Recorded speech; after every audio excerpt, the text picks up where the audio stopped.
énorme avec 2 pistes, et nous en avons fermé une en disant rien ne doit changer. C'est absolument énorme. Have a bone to pick. Words and Their Stories, a program about the spoken word, about the English language as Americans speak it. Today, the expressions to have a bone to pick, to make no bones about it, to pull a boner, and other phrases about bone. It is a man's bones that hold him together. When you get to the bones, you are getting down to bedrock, to the framework of the human structure. Therefore, when you cut a man to the bone, or wear him down to the bone, you can go no farther. The first man on earth, Adam, called Eve the bone of my bone. It was the beginning of a relationship between man and woman that has been rich and fruitful. But it has had its ups and downs. At times, it has led to some serious bones of contention, to dispute and wrangling.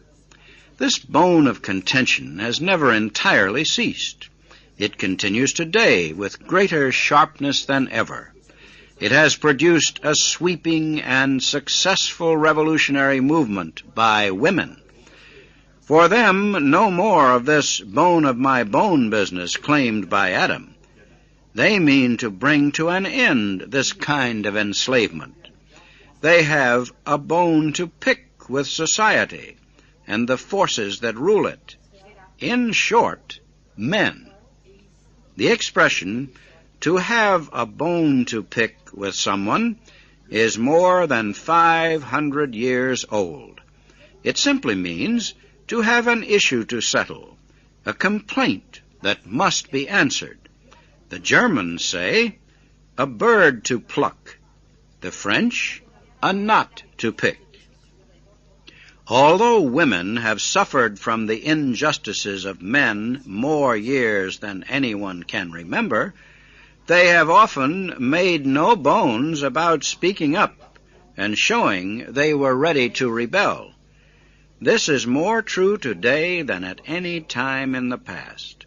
They have boned up on the issue so that they know what has kept them down so long. They have learned to organize more effectively. They will pull no boners, no more mistakes in their fight for equal rights and freedom. The expression to pull a boner comes from the old American minstrel shows. There was a man in these shows who was called Mr. Bones because he carried 2 small sticks of bone that he used as an instrument.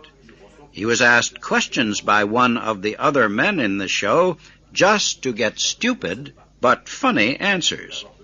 This became known as pulling boners.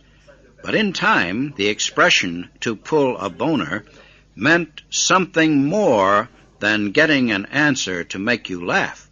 It meant a bad blunder, a mistake that was costly, and a man who pulled such boners was often described as a bonehead. Some of the most disastrous boners have been pulled by military leaders. Historians tell us that in the First World War, Allied generals pulled boner after boner. But they did not lose the war because the German generals pulled more serious ones. Before Hitler, one of the worst boners was pulled by the great Napoleon Bonaparte in the campaign against Moscow.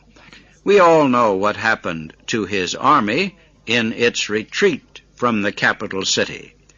Only Hitler's boners in his drive against Stalingrad were worse. It seems that he learned little from Napoleon's disaster. He lost the whole German Sixth Army in the frozen wastes at the gates of Stalingrad. Hitler was many things, but above all, He was a pure bonehead. That is the picture we get from some who worked closely with him.